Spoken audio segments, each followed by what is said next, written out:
Sa isang maliit na bayan, may isang batang lalaki na nagngangalang Sam na mahilig magpinta.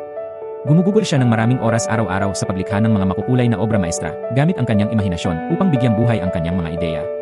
Ngunit mahiyain si Sam at hindi niya kailanman ipinakita ang kanyang mga pintura sa sinuman sa takot na hindi sapat ang mga ito. Isang araw, nag-anunsyo ang bayan ng isang paligsahan sa sining.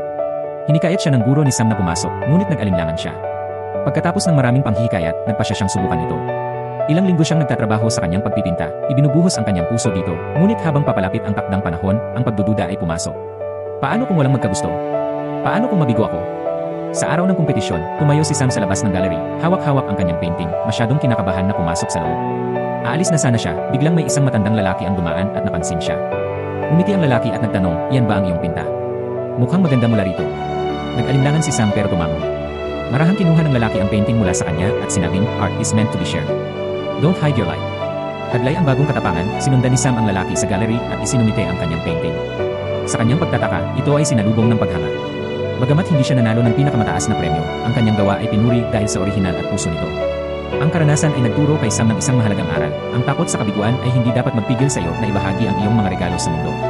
Mula sa araw na yon, nagpinta siya ng may higit na pagnanasa at kumpiyansa. Alam na ang kanyang sining ay sinadya upang magbigay ng inspirasyon at magdulot ng kagalakan sa iba, tulad ng ginawa nito para sa kanya.